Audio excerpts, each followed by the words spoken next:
Bonsoir à toutes et à tous, enfin on est en stream, enfin on a un live pour une perme assez spéciale comme d'habitude, je dis ça toutes les semaines, mais à chaque fois qu'il y a un invité de toute façon c'est spécial. Donc au programme ce soir on va tout d'abord parler de la magnifique BD de Manus Cordia qui est avec nous.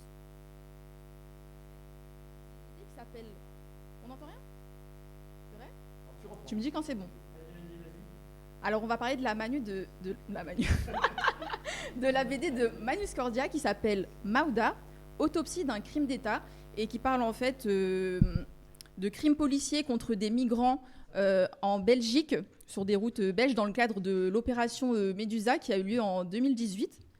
Le son, ça va mieux là les gens? C'est bon, qui a eu lieu en 2018, donc on va parler de tout ça tout à l'heure. Et ensuite, on parlera pour de vrai cette fois-ci de l'actualité en Palestine, parce que toutes les semaines, on dit qu'on parle de l'actualité en Palestine, mais mine de rien, ça fait plusieurs semaines qu'on n'en a pas parlé, qu'on n'a pas véritablement décrypté. Donc cette semaine, on a bossé, donc on va vraiment décrypter, je vous assure. Donc avec moi sur le plateau ce soir, donc je fais dans l'ordre, Adèle, comment tu vas? Bah écoute, ça va. Mm-hmm. C'est incroyable d'avoir des émissions où il fait beau maintenant dehors. Pour une fois. Ça change tout. Pour une fois. Oui. Issa Boussouma, bonsoir. t'as bossé ta Palestine? Où la Palestine t'a bossé? Tu es la Palestine. C'est pas lui qui travaille la Palestine, c'est la Palestine qui le travaille. Grave. Ouais. Non, par mot, ok. Azadi, Ça va? pourquoi t'as voulu participer à l'émission de ce soir? Ouah, pourquoi moi j'ai une question différente? Je te la des fais autres tout le temps, celle-là. Ouais. Pour différentes raisons. Maouda, on en Mm. reparlera, mais elle est kurde comme moi, et du coup ça traduit une certaine histoire particulière, mais aussi, mais en général... C'est pas un peu du communautarisme, ça? Ouais, exactement, ouais. Ouais. Et aussi pour parler évidemment de la Palestine, et pour vous retrouver aussi, c'est bien. Magnifique, ça fait plaisir de t'avoir avec nous. Super. Manus Cordia, tu es notre invité ce soir, comment vas-tu? Ça va bien, merci. Ça va bien. Donc tu es venu de Belgique pour venir nous présenter cette BD, donc merci beaucoup. Donc je rappelle, pour ceux qui ne te connaissent pas, je te présente rapidement. Tu es auteur de bande dessinée et tu es aussi illustrateur. Et tu as notamment raconté l'histoire de notre ami Ali Arras, qu'on avait rencontré, nous, au Bandung du Nord à Bruxelles. Donc Ali Arras qui avait été accusé à tort d'action terroriste. Donc c'est un belgo-marocain qui avait été accusé à tort et qui avait été emprisonné pendant 12 ans au Maroc. Et donc tu avais réalisé notamment une BD donc, sur son histoire. Voilà, ouais, donc emprisonné 12 ans au Maroc sur base d'aveux obtenus sous la torture. Et donc qui en droit évidemment ne sont censés rien valoir. Mais c'est pourtant sur cette base-là que l'État marocain l'a gardé pendant 12 ans, avec des sévices et des conditions de détention extrêmement graves. Et ce qui est vraiment très important de dire, c'est que Ali Arras, il est belgo-marocain, et il avait donc la nationalité belge, mais pour autant la Belgique l'a laissé à son sort, quoi. Avec cette idée que voilà, il est dans le pays de son autre nationalité, donc ça ne nous regarde pas. Donc quelque part, les citoyens qui ont la double nationalité sont en fait des demi-citoyens, quoi. Merci beaucoup pour cette précision. Est-ce que tu veux peut-être compléter ta présentation? Peut-être faire la promo d'autres BD, peut-être que tu aurais... Donc comme tu l'as dit, j'ai fait cette bande dessinée. Précédemment, j'avais fait celle sur Ali Arras. En fait, c'est-à-dire que depuis quelques années, je suis dans une démarche qui est d'utiliser le dessin, qui est ce que je sais le mieux faire, comme une sorte, comme un outil politique en fait, comme une manière de mettre sur la table des sujets que moi j'estime qui méritent d'être mis sur la table. Et donc, en fait, moi je me considère plus comme un militant politique que comme un dessinateur. Je suis plus un militant qui fait du dessin que l'inverse, quoi. Et donc, il y a eu cette BD-là, il y a eu la précédente, il y en a eu, parallèlement à ça, on a fait toute une série d'expositions avec le collectif Krasny. Et donc, c'est une série d'expos de dessins sur photo qui reviennent sur des épisodes majeurs de l'histoire des luttes. On avait fait notamment en 2016 une exposition sur les Black Panthers à l'occasion des 50 ans de l'existence des Black Panthers. Exposition qui est d'ailleurs venue au Bandung du Nord en 2018. On a fait une autre exposition sur la Commune de Paris pour les 150 ans de la Commune de Paris, une autre sur le massacre d'octobre 61. Et puis, parallèlement à ça, j'ai encore fait d'autres petits projets, petites BD, illustrations, affiches, etc. Mais toujours dans une démarche politique. Et globalement, moi, je me retrouve dans la logique de l'antiracisme politique. décolonial, anti-impérialiste, et c'est un peu mon point de vue qui transparaît à chaque fois dans tout ce que je fais, quoi. Ok, merci beaucoup. Alors, Youssef. juste au plan technique, ça prend combien de temps pour faire une BD comme ça? Parce que c'est du temps. C'est fait à quoi? À l'encre de Chine, non? Ouais. Alors, cette BD-là, je l'ai commencée dans le courant de l'année 2019 et je l'ai eu fini fin 2023. Donc ça veut dire que elle m'a pris 4 ans, un peu plus que 4 ans. Ouais. Oui, c'est ça, c'est un temps énorme. Hein. Ouais. Mais le temps énorme là pour cette BD-là, ça a été surtout... Merci, c'est gentil. C'est surtout tout le travail de scénario, de préparation, de documentation, etc. C'est ça. La rencontre avec les personnes. Et puis, c'est seulement une fois qu'on a le scénario qu'on passe qu'on élabore le découpage de la BD et puis qu'on passe seulement à la phase dessin. Et oui, c'est à l'encre de Chine. Mais oui, mais c'est un temps énorme, hein, je trouve. C'est-à-dire qu'à chaque fois, il faut réaliser une planche, etc. Parce que quand tu dessines, c'est pas dans ce format, non? Non, c'est pas dans ce format-là. C'est ça. C'est vraiment des planches et ensuite c'est réduit, donc c'est tout un travail. C'est scanné, puis après. Ouais. Puis après avec Photoshop. On n'a pas idée à quel point c'est un très gros boulot et il faut vivre pendant ce temps. Alors est-ce que ça nourrit son homme? Ah, ça nourrit pas son. Ça nourrit pas son homme. Hein. Non, je travaille à côté, quoi. Je travaille à côté. Pas plus que sa femme d'ailleurs. Hein. Et c'est ça qui me permet, et c'est ça aussi qui fait que voilà, je travaille à côté, j'ai une vie à côté, donc forcément c'est ça qui fait que ça prend aussi beaucoup de temps, quoi. Je peux pas me consacrer à temps plein Bien sûr. à ce genre de choses, quoi. Je vous propose de rentrer dans le vif du sujet. On va commencer à parler vraiment du fond de la BD. Donc, pour replacer un petit peu rapidement le contexte, moi personnellement, je connaissais pas cette histoire. J'étais un peu jeune à l'époque de cette affaire. C'était en 2018. Donc moi, je la connaissais pas. Je sais pas si vous la connaissiez, Youssef. Je pense que oui. Nous, on l'avait su par les camarades belges, justement, nos camarades belges. Hein. Ça avait fait beaucoup d'actualité à l'époque. De Bruxelles Panthère. C'est comme ça.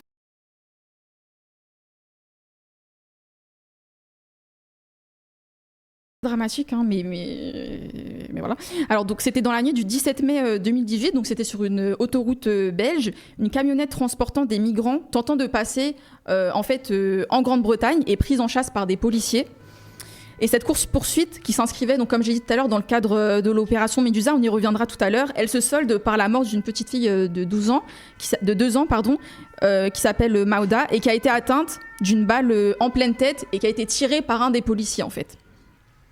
Et là, en fait, dans cette BD, tu retraces le parcours de cette petite fille et de ses parents, des migrants kurdes irakiens jusqu'au drame, et surtout ce qui s'ensuit, c'est-à-dire la constitution d'un mensonge autour des faits et la difficulté de s'y opposer. C'est surtout, pour moi, c'est ça le récit de la BD, c'est voilà, comment est-ce qu'on fait face à un mensonge qui se construit de façon étatique, officielle, dans les médias, par la police. Voilà, comment est-ce qu'on oppose une contre-vérité, en fait. Voilà. Et c'est Michel Bouffiou qui est le journaliste qui a réalisé dans un premier temps la contre-enquête. Et toi, la question que je veux te poser, c'est comment est-ce que tu t'es approprié cette contre-enquête et as-tu toi-même réalisé des recherches pour construire cette BD? Comment est-ce que tu t'y es pris en fait pour construire cette BD? Les deux. J'ai rencontré Michel Bouffiou qui avait déjà réalisé toute cette contre-enquête très riche qu'on peut trouver sur son site d'ailleurs, que je vous invite à aller voir, qui m'a lui-même après révélé aussi des tas d'autres choses qui ne sont pas dans la contre-enquête. J'ai rencontré l'avocate des parents, Selma Ben Khalifa, qui a fait un travail titanesque pour les parents de Mauda.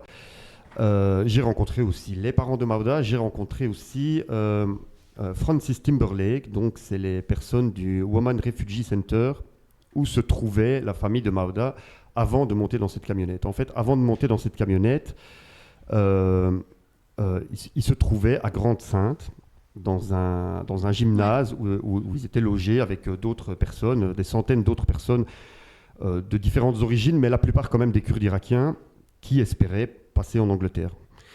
Et ce sont ces dernières personnes-là qui les ont vus avant ce drame. Que le SAS pour les migrants qui veulent aller en Angleterre. Hein. Ils se retrouvent tous à Grande-Synthe et on avait vu le gouvernement français qui avait pris des mesures aussi contre Grande-Synthe, justement à l'époque de Valls, hein, je crois. Tout à fait. Tout à fait. Et d'ailleurs, enfin, je vais revenir après, mais après la mort de Maouda, ce gymnase a été évacué par la police française. Mais donc, il rentre dans cette camionnette cette nuit-là. Je vais retracer un peu Bien sûr. Oui. l'affaire, et puis en essayant de rester quand même dans les grandes lignes. Donc, il rentre dans cette camionnette cette nuit-là. Et comme tu dis, le but, c'est d'aller sur des parkings, sur des aires d'autoroute pour tenter de s'introduire dans des camions pour passer en Angleterre. La camionnette est repérée par la police belge, la police de Namur, qui vont les prendre en chasse. Alors le chauffeur, en s'apercevant qu'il est suivi par la police, va refuser d'obtempérer, comme on dit, et il va tracer. La police va appeler des renforts, ça va être 4 voitures de police qui vont suivre la camionnette, mais ils la suivent à bonne distance, parce qu'en fait, la camionnette, elle va pas bien vite, elle est remplie de 26 personnes, donc elle est très lourde, elle roule pas à plus que 80-90 km/h. Donc les policiers pouvaient très bien la rattraper assez rapidement, mais ils le font pas, ils témoignent, ils disent oui, non, on a reçu des ordres, il y a des enfants à l'intérieur, donc il faut pas risquer on va rien tenter, on ne fait que la suivre à bonne distance, il y a des barrages qui sont installés aux sorties d'autoroute et un peu plus loin sur l'autoroute, donc en fait la fuite de la camionnette est parfaitement vaine, elle va forcément devoir s'arrêter à un moment donné. Et donc cette course-poursuite-là, ça dure pendant à peu près 3/4 d'heure, jusqu'à ce qu'ils arrivent près de Mons, où là, une voiture de la police de Mons est stationnée, est prévenue de l'arrivée de la camionnette, et quand la camionnette arrive à la hauteur de cette voiture, elle va démarrer, et son intervention va être beaucoup plus brutale que les collègues de Namur. Elle va directement se mettre devant la camionnette, faire une sorte de queue de poisson pour essayer de l'arrêter. Il va y avoir tout un jeu comme ça de va-et-vient. Le chauffeur sort son arme mais uniquement dans le but d'intimider les gens dans la camionnette. Mais le passager, donc le flic passager, lui, sort son arme, la chambre. Alors il faut savoir que pour que le pistolet puisse être opérationnel, il faut la chambrer, il faut faire comme ça. Ouais, ça rentre les cartouches dans... Ouais. Et il fait ça, il vise la camionnette et il tire. La balle, tu l'as dit, va se loger dans la tête de la petite fille de 2 ans. Donc il a vraiment tiré délibérément, c'est pas parce que souvent on nous sort, la balle était justement chambrée, donc on l'a introduit, puis ensuite le cran s'est bloqué, a commencé à accrocher, etc. Et ça. Mais là, il a vraiment tiré. Je vais revenir à ça, parce que lui, il affirme... Enfin, le tribunal a retenu que c'était un tir accidentel, mais ce qui est complètement classique, ce qui paraît absolument invraisemblable. Alors qu'il avait expressément armé son arme. Et lui, en fait, sa version, c'est de dire moi, je visais le pneu. Ouais. Et en disant oui, j'ai appris à l'école de police que quand on vise le pneu, ça provoque une crevaison lente et le véhicule finit par s'arrêter. Mais bon, il pouvait bien se douter que même en lui accordant le bénéfice du doute, même en se disant il visait le pneu, il pouvait bien se douter que son geste risquait d'avoir des conséquences. Il peut provoquer un accident de camionnette. Voilà. Si ça se trouve, ça n'aurait pas été juste une petite fille, mais tous les occupants de la camionnette qui se seraient retrouvés dans le décor, quoi. Mais donc voilà, ça c'est sa version, mais je vais y revenir après.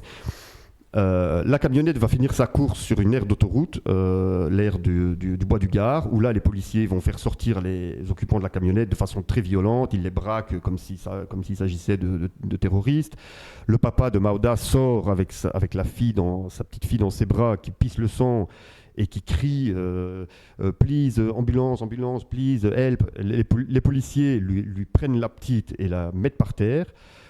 Ils lui font une clé de bras et le mettent par terre, lui et la maman de la petite, comme vous connaissez bien les techniques de policiers, clé de bras et puis il s'asseye dessus. Et donc voilà, c'est l'horreur. En laissant la gamine comme ça. Donc voilà, on a la petite qui est par terre, en train de se vider de son sang, ses 2 parents qui sont là couchés par terre avec des policiers sur eux. Et le frère, donc il faut le rappeler, parce qu'on oublie toujours ce pauvre petit garçon, on l'oublie toujours, le grand frère qui a 2 ans de plus que Maouda, Eh ben, il est là, au milieu de ça. Il vient de voir sa petite sœur se prendre une balle dans la tête. Il a les vêtements éclaboussés du sang de sa sœur. Et puis voilà, il voit ses parents brutalisés de cette façon-là, quoi. Quand l'ambulance va emmener Mauda, on va refuser aux parents qu'ils accompagnent leur fille dans la camionnette en disant non, vous êtes en état d'arrestation. Et donc, ils vont se retrouver au cachot avec tous les autres occupants de la camionnette. Sur quel délit? Délit de fuite? Oui, délit de fuite, refus de... D'accord. Ouais, Oui, parce que en l'état d'arrestation administrative, oui, parce qu'au niveau des délits... ils se sont soustraits un contrôle. au contrôle de police, ouais, c'est ça. Classique. Et ils vont se retrouver tous au cachot et libérés dans les 48 heures avec un ordre de quitter le territoire. Maintenant, il faut aussi parler c'est ce que tu disais Mariam, il faut aussi parler de la façon dont sur ce parking, cette nuit-là même, les policiers ont immédiatement commencé à manœuvrer pour essayer de camoufler la vérité. Donc tous les policiers présents sur ce parking, ils ont tous entendu le tir policier. Tous leurs témoignages le disent, qu'ils ont tous entendu le tir, ils ont tous vu la petite fille par terre qui se vide de son sang, et pourtant aucun des policiers présents ne fait le lien, quand on entend leur coup de téléphone, etc., aucun des policiers ne fait le lien entre le coup de feu et la petite fille qui se vide de son sang. Ils disent oui, il y a eu un coup de feu, mais on ne sait pas où est l'impact de la balle. Alors oui, il y a une petite fille qui est décédée, mais on ne connaît pas la cause. Mais aucun des deux ne fait le lien. C'est une camionnette fermée, donc il y a l'impact de la balle sur le dos de la camionnette, non? Enfin, je sais pas. On le voit là, le type de camionnette. Oui, du coup, comment il n'y a pas d'impact de balle? L'impact de la balle, en fait, elle est dans la. Non, mais dans la camionnette. Elle est passée. Dans la Il y a un camionnette. trou. Elle est passée par la fenêtre En fait, latérale. en fait, la vitre a été brisée avant. Ouais. Ça, tu vas y revenir aussi.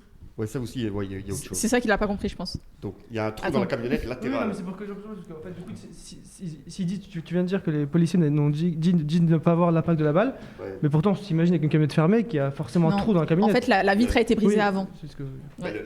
La balle, elle a traversé la vitre et puis elle a. Ah, donc il n'y a été- pas d'impact.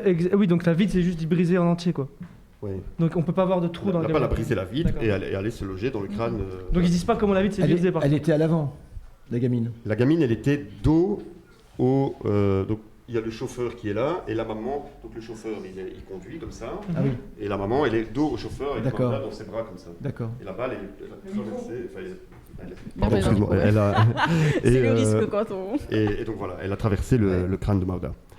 Les policiers, ils vont raconter tout à fait autre chose. Quand les ambulanciers vont arriver, ils vont leur dire qu'elle est tombée de la camionnette.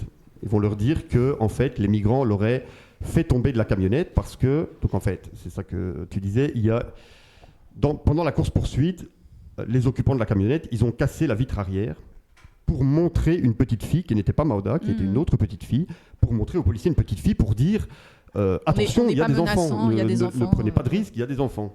Mais les policiers, eux, ils interprètent ça comme ils menacent de nous jeter des enfants, de jeter des enfants sur la route. C'est ça. Ils menacent de sacrifier des enfants. Voilà, C'était c'est ça.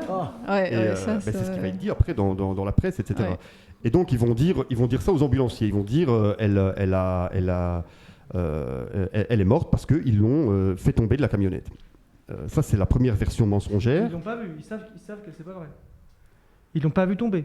C'est faux. Ah non, mais Comme c'est factuellement faux. Non, mais ils ce qui est important, c'est que là, c'est-à-dire que c'est un mensonge à un personnel de santé, donc il met en danger. Ils sont tous responsables en fait de ça finalement, parce qu'ils mettent. C'est un. Les policiers disent ça à ambulanciers. l'ambulance, aux Ouais. ambulanciers. Donc, Mais les ambulanciers peuvent très bien croire ça dans un premier temps, je veux dire. Oui, Ouais, c'est mais- ça. Les ambulanciers ont cru ça dans un Ah oui. premier temps. Ouais. Oui. Et d'ailleurs, on suppose que la raison pour laquelle la maman n'a pas pu accompagner sa fille dans l'ambulance, eh bien, c'est peut-être qu'elle aurait pu. Elle aurait Non, pu elle aurait faire pu- comprendre elle aurait aux pu, ambulanciers, bien sûr. ne fût-ce que par geste. Bon, elle parle pas français, mais ne fût-ce que par geste. Ni à la version policière. Voilà. Alors, je vais vous épargner, il y a plein de coups de fil entre la hiérarchie, le parquet, etc. Mais globalement, il y a encore deux autres versions qui vont être relayées. À un moment donné, un policier dit oui, alors on pense que c'est probablement une mort par balle, mais alors en fait, il y aurait eu un échange de tirs entre Ouais, c'est ça. les occupants de la camionnette et les policiers. Et que donc ça aurait été une sorte de fusillade comme ça. Mais il dit ça, il invente ça de toutes pièces parce que les occupants de la camionnette ont tous été fouillés, aucun n'était armé, donc c'est un mensonge, voilà, à nouveau de toutes pièces. Et puis un dernier mensonge qui va figurer dans le premier rapport de police rédigé la nuit même, ça va être, et ça c'est le pire, c'est qu'en fait les occupants de la camionnette auraient utilisé le corps de la petite pour briser avec son crâne, ils auraient fracassé le crâne de la petite dans le... Il manque vraiment d'imagination. Dans la- ouais. Non mais comment croire cela? Comment croire ça? Eh ben, Non, mais- c'est ça qui est fou, c'est que ça a été C'est incroyable. répercuté dans la presse et que des milliers de gens l'ont cru. Non. Des milliers de gens l'ont c'est cru. un truc fou ça. Et ça, donc voilà, ils ont fait croire qu'ils ont pris la gamine pour briser la vitre. Ouais, c'est ça. Ça figure, c'est Mais, le premier rapport de police rédigé Non, mais cette nuit-là. quoi. le génie imaginatif des Ouais, policiers le génie, est extraordinaire c'est terrible, dans tous les pays Et, du monde. Hein. Ouais. Ces versions vont être relayées dans la presse parce qu'il y a une certaine presse qui relaye systématiquement les Oui, versions qui a envie de policières, croire ça, quoi, oui. sans le moindre recul. Et donc on va avoir affaire à des tas de gens qui vont dire ouais, qu'est-ce que c'est que c'est. Donc on a voilà des titres de journaux qui disent une enfant volontairement sacrifiée, les migrants sacrifient leurs enfants, etc. Oh etc. là là là là, mais c'est Et, incroyable. et alors on va avoir sur les réseaux sociaux des tas de gens racistes voilà, qui vont dire ouais, comment on fait venir ces gens chez C'est nous. incroyable, voilà. incroyable. Ils apparaissent Et- un petit peu dans la BD, les extraits parfois Ouais. de journaux et de réseaux Et, sociaux. et alors pour ce qui est du rôle du parquet, donc le parquet c'est l'instance judiciaire, eh bien ils vont relayer systématiquement, sans aucun recul, les mensonges policiers à la presse. À la presse, ils vont dire oui, alors en fait, on peut déjà exclure que c'est pas une mort, on peut déjà exclure que c'est une mort par balle, alors qu'on le savait déjà que c'était une mort par balle. Et puis quand il s'agit, quand ils peuvent plus faire autrement, quand ils peuvent plus, dire le contraire, ils disent ah oui, mais en fait, et alors là ils reviennent aux mensonges comme quoi il y aurait eu soi-disant un échange de coups de feu, alors que là maintenant on le savait très bien que c'était pas vrai. Et puis quand finalement ils sont enfin sommés, obligés de dire la vérité, ils disent oui, c'est vrai, c'est un policier qui a tiré, mais le pauvre, il est abattu, il n'a jamais voulu ça, voilà. La même chose en France. Hein. Et, on connaît des affaires comme ça, oui, c'est ça, c'est la même chose. On connaît la musique. Ouais. Et donc voilà, plein de compassion pour le policier qui a tiré, par contre aucun mot de compassion pour les parents de Maouda. C'est pire que pas de compassion, c'est surtout avant tout un épisode de responsabilisation des parents en disant c'est des gens horribles qui l'ont Ouais, c'est ça, jeté et tout ça. De la manière qu'ils disent en France, des parents irresponsables qui Ouais, laissent, comme la maman de Naël. Ouais, c'est exactement ça, mais c'est assez, c'est dingue quand même. Ils jouent C'est- sur les c'est- affects des gens et sur les représentations des Non, mais gens. là, c'est surtout que là, Ça ils gère, mettent tout un pan de la société belge, donc tous les indigènes de la société belge, hop, vous êtes tous des gens horribles qui êtes capables de faire ça. C'est tout l'imaginaire, en plus, c'est tout un imaginaire colonial horrible qu'on voit aussi en Palestine, tu sais, de boucliers humains, alors que les boucliers humains, c'est les colons qui les utilisent, mais là, je vois les liens directs. Le bouclier lien- humain, le lien est net, là. Non, mais l'absence de compassion totale de la pensée dominante du Nord pour les peuples du Sud est extraordinaire. Elle est incroyable. Et effectivement, de cette affaire de Maouda à Gaza, on le voit bien. Il y a un mépris total de la vie humaine dès lors qu'il ne s'agit pas même quand il s'agit de blancs, ici, en fonction de leurs conditions sociales, même à la limite, hein, parce qu'on le voit bien, même ici, on a des pauvres blancs dans les rues qui crèvent vraiment. Je vois des personnes âgées qui fouillent dans les poubelles du côté de Saint-Lazare, etc.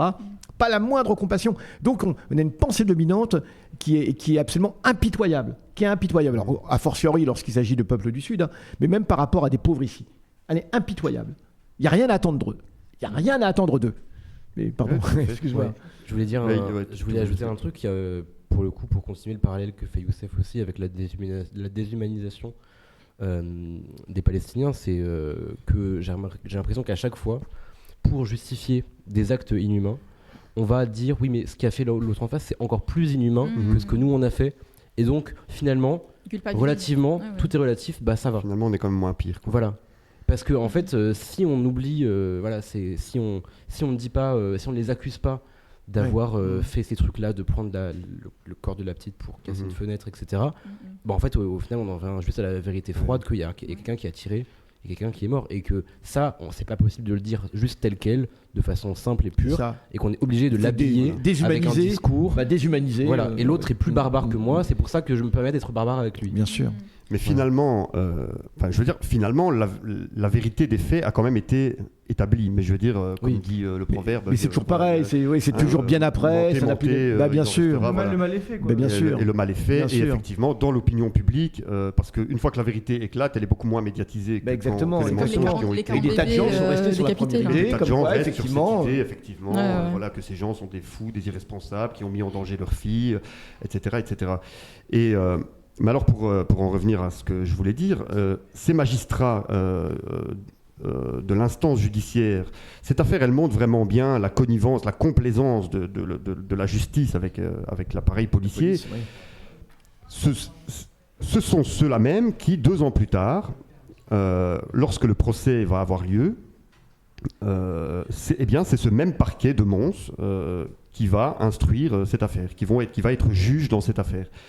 Donc, ce procès pour nous, ça a été vraiment une mascarade absolue. Et déjà, sur le banc des accusés, il y a 3 personnes. Le policier qui a tiré, un présumé chauffeur et un présumé passeur. Je dis présumé parce qu'au regard des éléments, il n'y a vraiment pas grand-chose de tangible qui permet de vraiment prouver que c'est eux. Je ne comprends pas, c'est un procès, pourquoi ? C'est quoi qui est accusé et c'est quoi les chefs d'accusation ? Qui est accusé d'abord ? Le policier est accusé d'avoir tué la. Donc il s'agit du procès consécutif au meurtre, parce qu'il s'agit d'un meurtre de la gamine. Oui. Alors que font les parents de Maouda qui se portent partie civile. C'est ça. C'est le procès fait par les parents de Maouda. Voilà. Mais alors que font le chauffeur et le passeur ? Le chauffeur, eux, ils sont accusés par par l'avocat général, par le parquet de Mons, d'être coupable d'avoir mais je comprends pas, c'est le même soustraire à ce... Non, mais c'est le même procès. Ouais, c'est le même. Mais c'est ça qui est aberrant, je veux dire. Parce que normalement les choses sont disjointes. On ne peut pas, dans le même procès fait en plus intenté par les parents de Maouda, on ne peut pas dans ce procès-là en même temps inclure des personnes qui sont accusées par le procureur. Non mais c'est bizarre, cette espèce de montage judiciaire. Ouais, je ne vois pas comment on peut mettre dans le même procès des gens qui sont par ailleurs, ils ont été inculpés formellement, le chauffeur et le passeur. Ils ont été inculpés, oui. Mais de quoi ? Parce que ça n'a aucun rapport avec... parce qu'ils considèrent qu'ils sont aussi responsables de la mort de Maouda. Mais c'est incroyable. Et parce que le fait d'avoir refusé d'obtempérer, le fait d'avoir, ils disent, utiliser la camionnette comme arme par destination. Contre qui ? Contre les policiers qui les poursuivaient, quoi. Parce qu'à un moment donné, il y a eu des accrochages pendant la course-poursuite, il y a eu des accrochages, etc. Donc, mais... Pour eux, ils ont utilisé la camionnette comme une arme de destination. Et le fait d'avoir pas voulu obtempérer, en fait... Oui, mais j'arrive pas à comprendre comment c'est le même procès que celui intenté par les parents. Parce qu'à la limite qu'il soit là comme témoin... Non, mais à la limite qu'il soit là comme témoin, on peut le comprendre, effectivement. Mais qu'il soit sur le banc des accusés. Je vois pas... Cette procédure judiciaire, elle est étrange. Enfin, je ne sais pas. Je connais pas. Elle est plus qu'étrange. C'est pareil, mais qui se passe un peu sur la même temporalité, un peu ce qui s'est passé avec Nordine. C'est-à-dire que d'abord, il est poursuivi par les policiers. Mais c'est 2 procès différents. Ouais, mais tandis que là, c'est le même procès. On ne peut pas mettre dans un même procès. Enfin, je ne sais pas. Je ne connais pas la chose judiciaire en Belgique. Peut-être la Belgique, c'est différent. Je ne sais pas. Mais c'est vrai, toujours est-il que c'est vrai que ce procès a été vraiment une mascarade. Et je te rejoins dans ce que tu dis là. C'est vrai que ça paraît complètement aberrant. Et donc surtout, ce sont les magistrats qui ont menti, qui ont relayé les fausses versions des policiers, qui ont couvert les mensonges des policiers, et puis qui ont défendu le policier. Ce sont là même qui sont habilités à juger cette affaire. Donc Michel Bouffiou, donc dans sa contre-enquête, il dit ce tribunal est à la fois juge et partie dans cette affaire, quoi. En plus, et ça n'a même pas été dépaysé, comme on dit. C'est une aberration quand même là. Ah, c'est une aberration totale, ouais. On est bien d'accord. Moi, j'ai une question un petit peu sur les passeurs. Tu en as un petit peu parlé. C'est un peu tout le discours même qu'on retrouve en France. C'est-à-dire que le problème dans les migrations, c'est le problème des passeurs qui mettent en danger les migrants. Et c'est pas les politiques migratoires qui mettent en danger les migrants. Ça, c'est le grand discours, on va dire. Et dans l'opération Médusa, c'est un peu ça aussi qui est au cœur. C'est-à-dire on va chasser entre guillemets les migrants, on va chasser entre guillemets les passeurs. Mais je trouve que tu déconstruis un petit peu quand même ce présupposé dans le livre. Est-ce que tu peux revenir dessus ? Ouais, tout à fait. Ouais. Parce que effectivement, le cadre de l'opération, tu l'as dit, ce sont les opérations Médusa.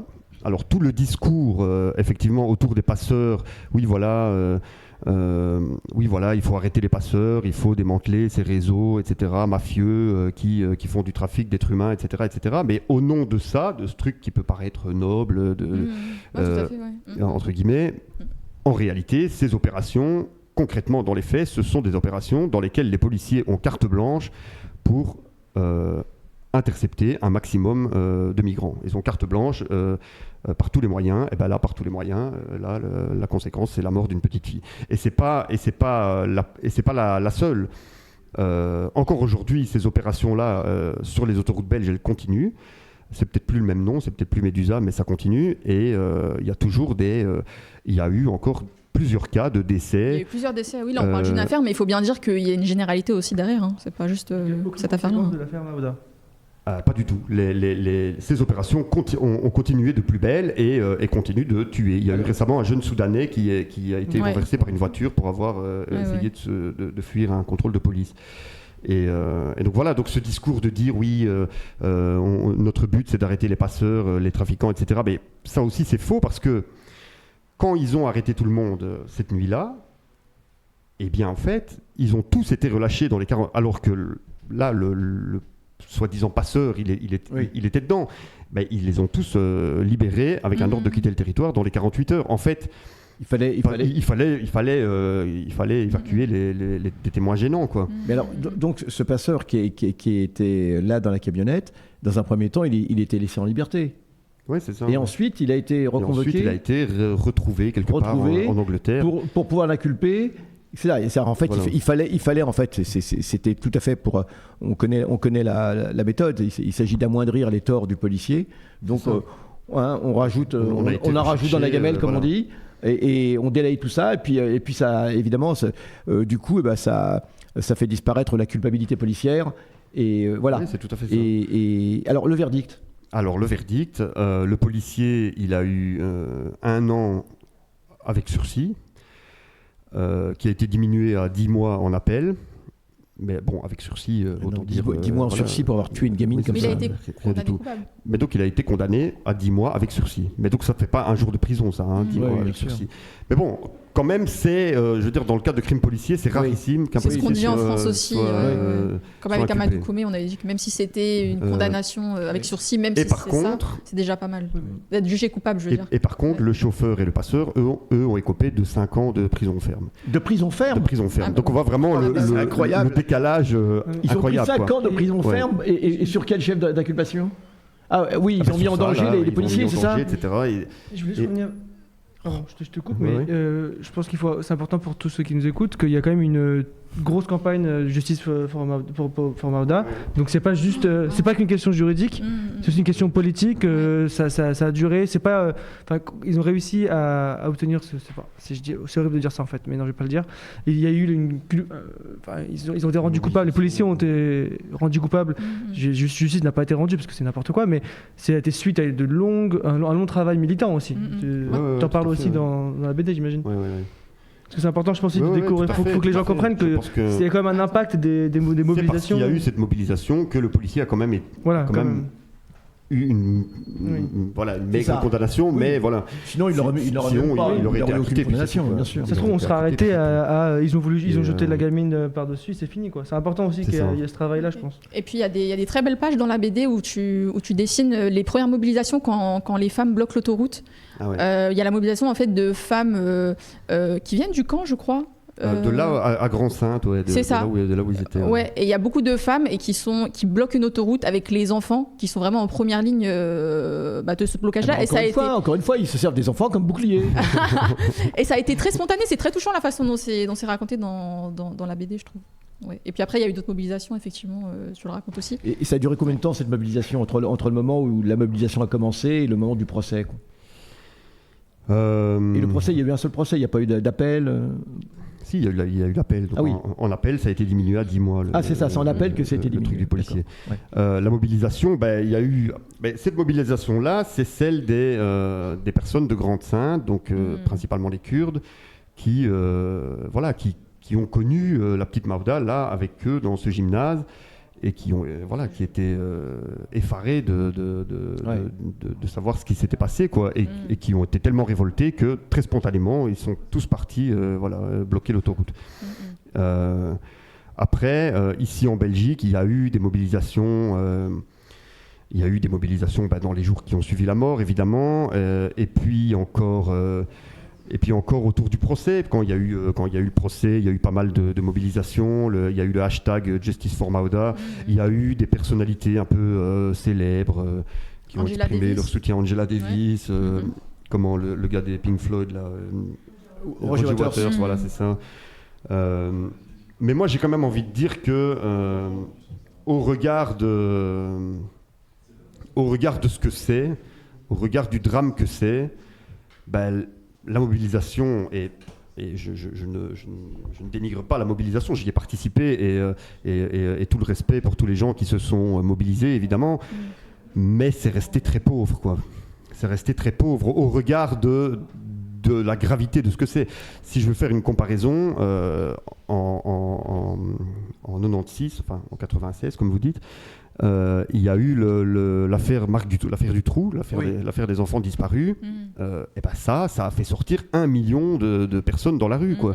Pour dire c'est un scandale, on peut pas faire ça, on peut pas tuer des enfants. Ça s'explique comment selon toi?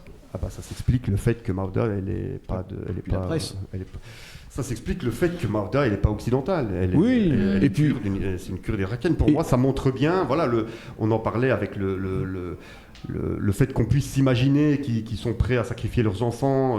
C'est une déshumanisation terrible des migrants, des Arabes, des Noirs, de ceux qui viennent d'ailleurs, qui viennent nous voler nos femmes et nos enfants. On est toujours surpris, c'est-à-dire quand il y a beaucoup de naufrages en Méditerranée, rappelez-vous en début d'année, en septembre, quand on entend des chiffres dans la presse, 500 morts dans une traversée, 1000 morts, et on n'y arrive pas. C'est pas d'être humain, c'est des chiffres. On se dit waouh, et ça fait pas bouger une personne. Et c'est pas uniquement.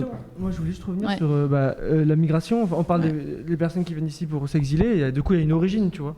Et moi, je voulais en profiter pour aussi revenir sur l'origine. Maouda résonne aussi avec une. De par son origine, de par son âge, c'est triste, mais avec un autre bébé, un enfant mort connu. Alan, tout le monde doit connaître cette image terrible de sur là, ça avait fait le tour du monde. Ouais, sur une île, un enfant c'est le poids des mort, images aussi. etc. C'était aussi un Kurde, et les deux ont pour origine d'être partis après les attaques de Daesh dans la région du Kurdistan, de l'Irak et de la Syrie, entre 2014 et 2015-2016. Et c'est ce qui a comme origine toujours l'impérialisme, et donc on en revient à Maouda symbolise aussi toute une population du sud qui va subir des pires horreurs pour passer par la voie terrestre ou maritime. On connaît aussi, en plus on a déjà vu ces vidéos qui sont passées récemment, des bateaux de Frontex qui se moquent même des migrants sur la mer. Toute cette histoire-là, là c'est une question plus migration routière, et je pense que nous tous ici descendants de l'immigration, on le ressent. Moi personnellement, je voulais juste aussi en parler, c'est que moi mon père aussi, il est venu dans les années 80 en France, avec aussi pour objectif d'aller en Angleterre. Et lui aussi, il s'est fait recaler en Angleterre. Il s'est fait recaler à Calais, moi 2 fois. Et donc il me dit. Heureusement, on t'aurait pas connu sinon. Ouais, heureusement. Mais je veux dire, c'est toute une histoire aussi de. Tous nos parents ou tous nos oncles ou tout ce que vous voulez, ou nos tantes, nous ont raconté des histoires de migration. Mon père a passé des jours dans des forêts entre la Roumanie et la Bulgarie. C'est des trucs de. Ils vivent d'autres choses, et je pense que Maouda aussi. Je pense pas. Maouda est passé par là, et je pense que mon père aussi me racontait à quel point c'était bien plus soft à l'époque, dans les années 80. Là, la police devient de plus en plus violente. Il y a une radicalisation des politiques migratoires. Oui, surtout parce qu'en fait, il y a eu un tournant où on s'est dit, on va faire des politiques migratoires bien plus compliquées. Politique européenne aussi, Frontex. Mais comme on dit tout le temps, on dit vous bloquez une voie, il y en a toujours une autre qui va s'amener, mais elle sera plus dangereuse. Et surtout, ce qui est horrible, c'est que tout le discours qu'ont les pouvoirs dominants, c'est de dire, par exemple, les passeurs.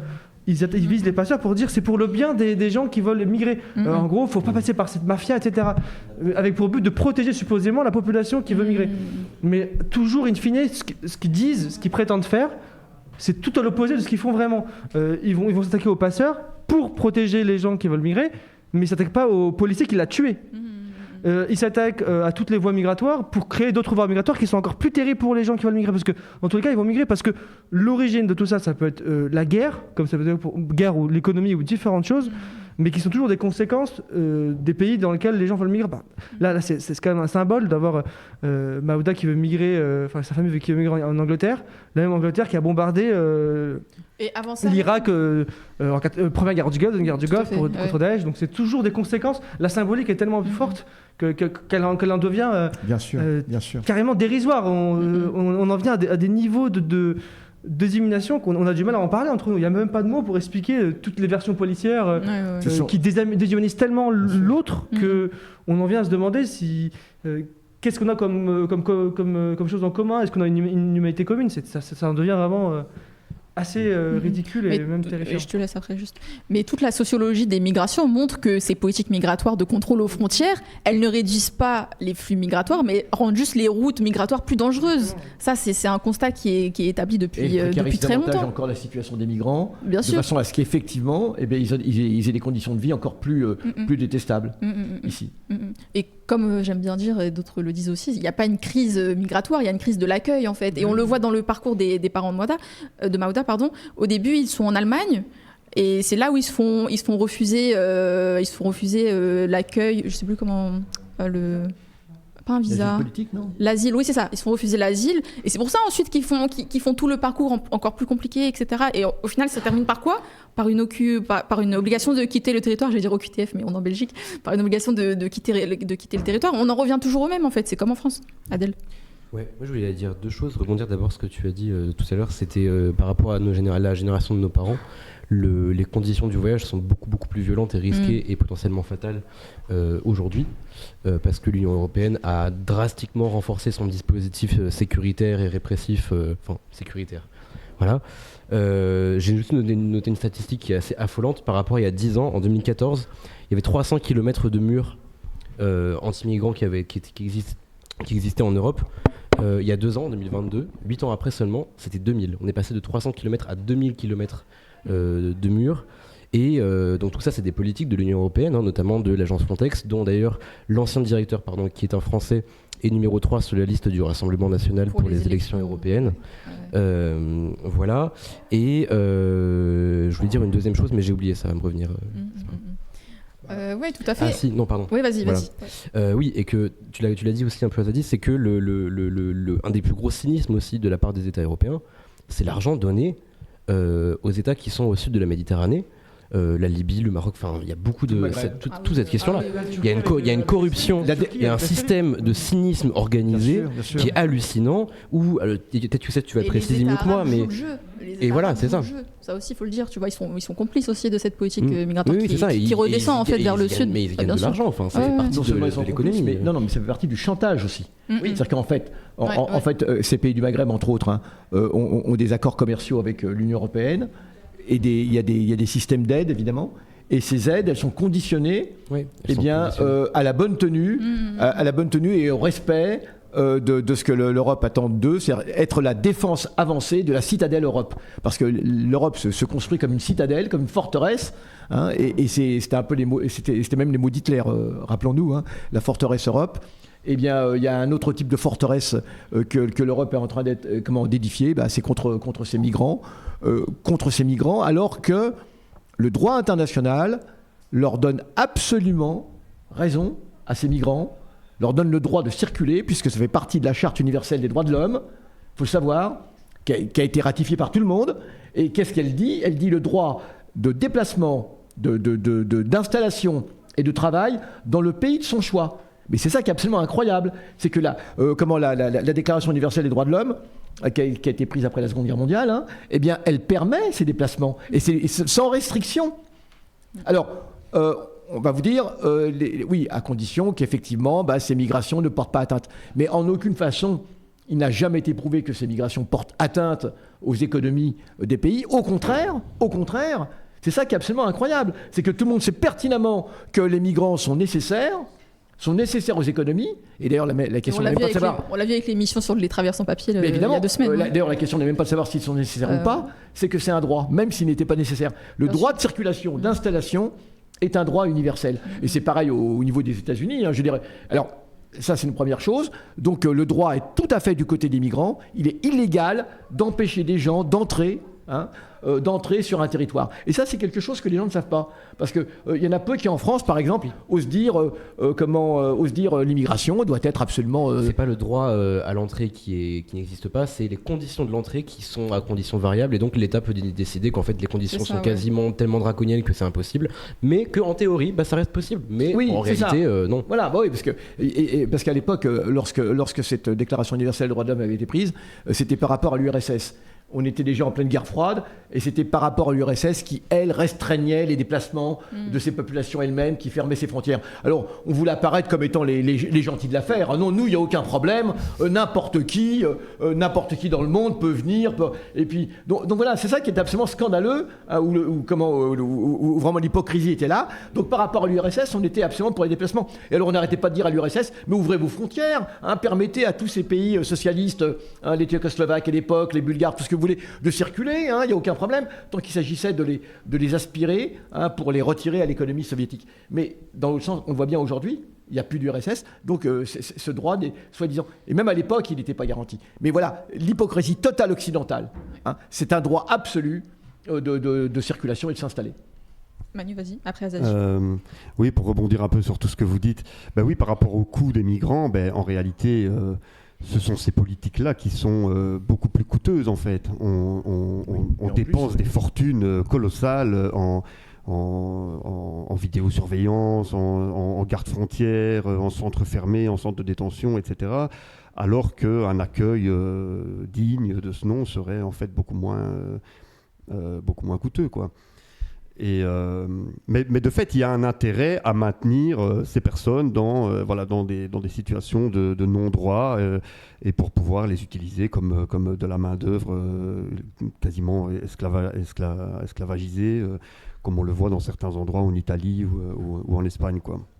Mais pour en revenir à Mauda, pour moi, en fait, cette affaire-là, pour moi, elle cristallise un peu deux sujets, enfin c'est pas deux sujets, mais deux aspects d'un même sujet.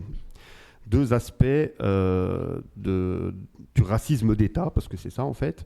D'un côté, ces politiques migratoires profondément criminelles, meurtrières, qui en arrivent à des extrémités où aujourd'hui ce sont des dizaines de milliers de gens qu'on noie sciemment dans la Méditerranée. Donc on pourrait parler de génocide, même pour parler de ça.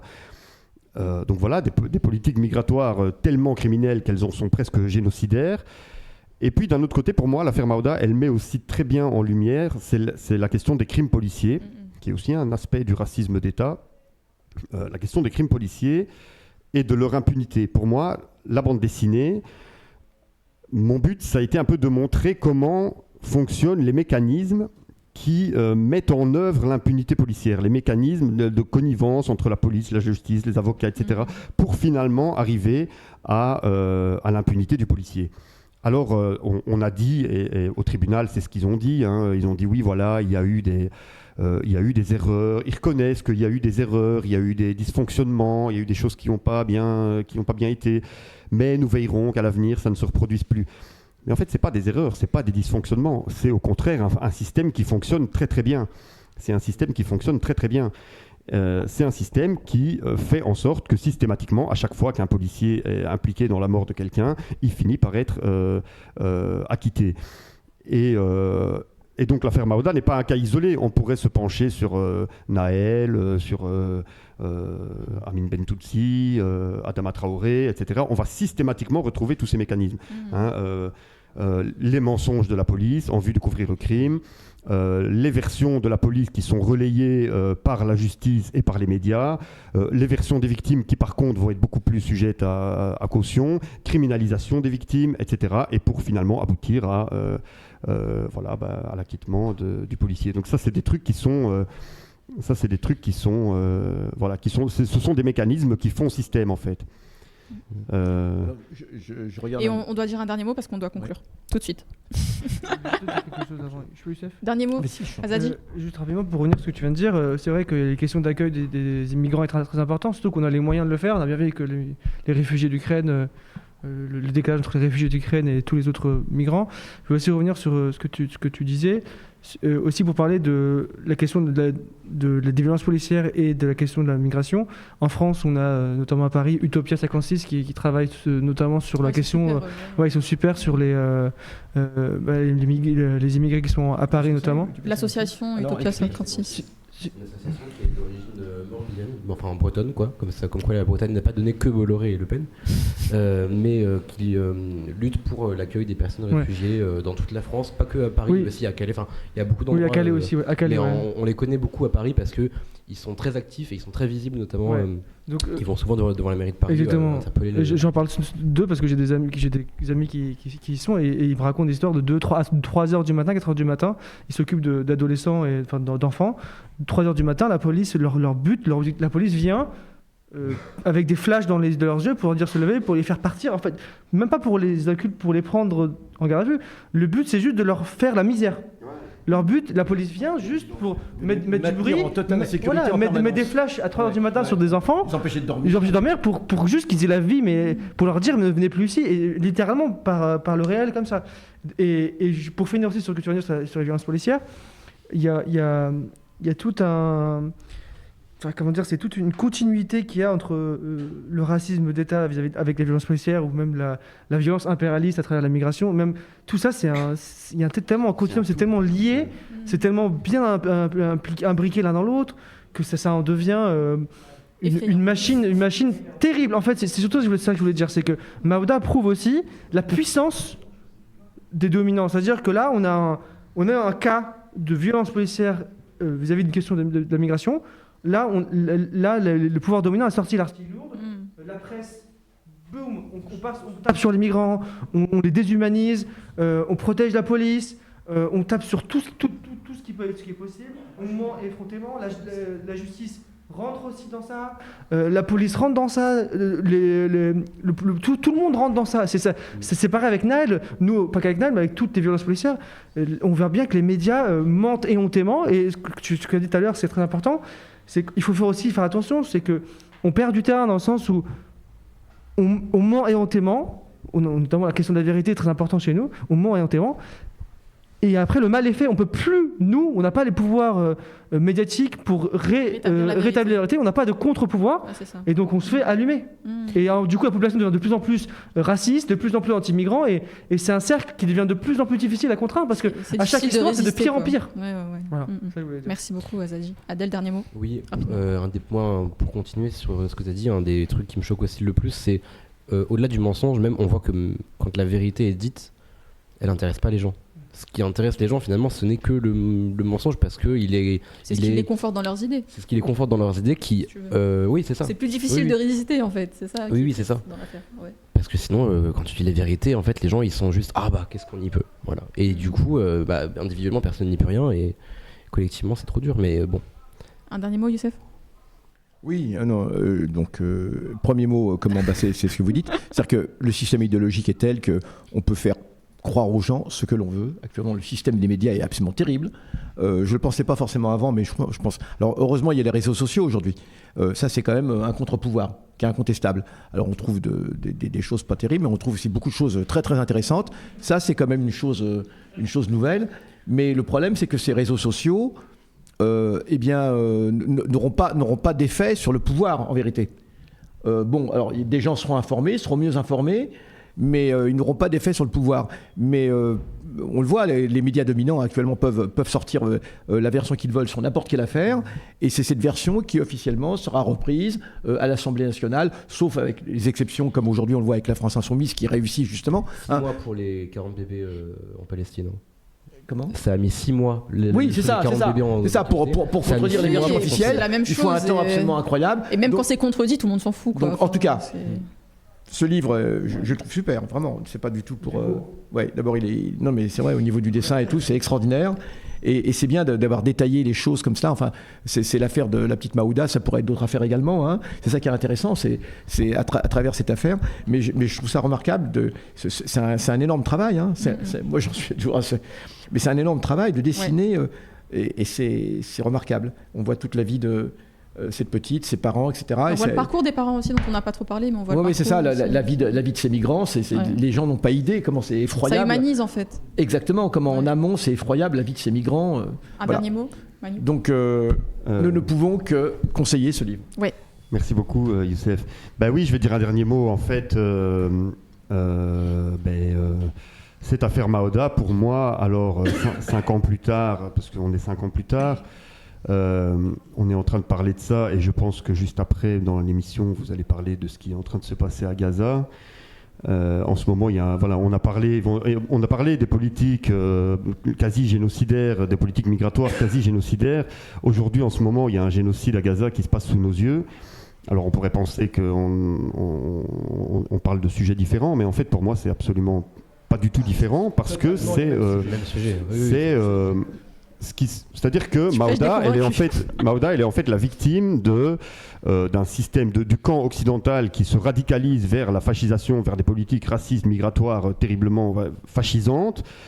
Et ce que Israël est en train de faire, Israël qui est la pointe avancée du camp occidental au Moyen-Orient, eh bien, elle n'est que la manifestation la plus monstrueuse en fait de cette fascisation du camp occidental, quoi. Et alors, je voudrais finir en citant Mohamed Khatib, qui est le porte-parole de Samidoun, qui a dit dans une interview récente, il a dit « Si les citoyens belges et français laissent leurs dirigeants se rendre complices de ce génocide à Gaza, eh bien, ça se retournera contre... ces politiques se retourneront contre nous, quoi. » Bien sûr.